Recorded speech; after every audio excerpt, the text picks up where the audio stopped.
ಯಾದಗಿರಿ ಕ್ಷೇತ್ರದ ಕಾಂಗ್ರೆಸ್ ಅಭ್ಯರ್ಥಿ ಚೆನ್ನಾರೆಡ್ಡಿ ಪಾಟೀಲ್ ಪರ ಅವರ ಇಡೀ ಕುಟುಂಬ ಭರ್ಜರಿ ಪ್ರಚಾರ ನಡೆಸ್ತಾ ಇದ್ದಾರೆ. ಪತಿ ಚೆನ್ನಾರೆಡ್ಡಿ ಪಾಟೀಲ್ ತನ್ನೂರ್ ಪರವಾಗಿ ಪತ್ನಿ ಪುತ್ರಿ ಡಾಕ್ಟರ್ ಜ್ಯೋತಿ ಪಾಟೀಲ್ ಹಾಗೂ ಸೊಸೆಯಂದಿರಾದ ಪೂರ್ಣಿಮಾ ಪಾಟೀಲ್, ನಮೃತಾ ಪಾಟೀಲ್, ಯಾದಗಿರಿ ನಗರದ ಬಸವೇಶ್ವರ ನಗರ, ಲಕ್ಷ್ಮೀನಗರ ಸೇರಿದಂತೆ ವಿವಿಧ ಬಡಾವಣೆಯಲ್ಲಿ ಮತಯಾಚನೆ ಮಾಡಿ ಚೆನ್ನಾರೆಡ್ಡಿ ಪಾಟೀಲ್ ತನ್ನೂರು ಅವರನ್ನ ಗೆಲ್ಲಿಸುವಂತೆ ಮನವಿ ಮಾಡಿದ್ರು.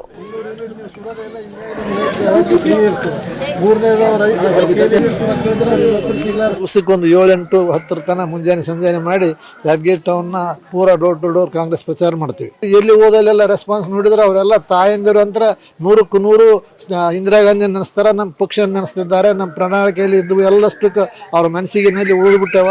ಹಿಂಗಾಗಿ ಅವರೆಲ್ಲ ಚುನಾವಣೆ ಯಾವಾಗ ಬರ್ತದ, ಯಾವಾಗ ನಮ್ಮ ಕಾಂಗ್ರೆಸ್ ಪಕ್ಷಕ್ಕೆ ಬಟನ್ ಒತ್ತಬೇಕಂತ ದಾರಿ ಕಾಯ್ತಾ ಇದ್ದಾರೆ. ಯಾದಗಿರಿ ಜನತೆ ನಮಗೆ ತುಂಬಾ ಲೀಡ್ ಇಂದ ಆರಿಸ್ತಾರ ಅನ್ನೋ ವಿಶ್ವಾಸನೂ ನನಗಿದೆ. ಯಾವಾಗ್ಲೂ ನಾವು ಬಡವ್ರ ಜೊತೆಗಿದ್ದೀವಿ. ಬಡವ್ರ ಪಕ್ಷ ಅಂದ್ರೇನೆ ಕಾಂಗ್ರೆಸ್ ಪಕ್ಷ. ನನಗೆ ತುಂಬಾ ಅಂದ್ರೆ ತುಂಬಾ ಆಸೆ ಇದೆ. ಆಸೆಗಿಂತ ಜಾಸ್ತಿ ಅದು ವಿಶ್ವಾಸ ಇದೆ.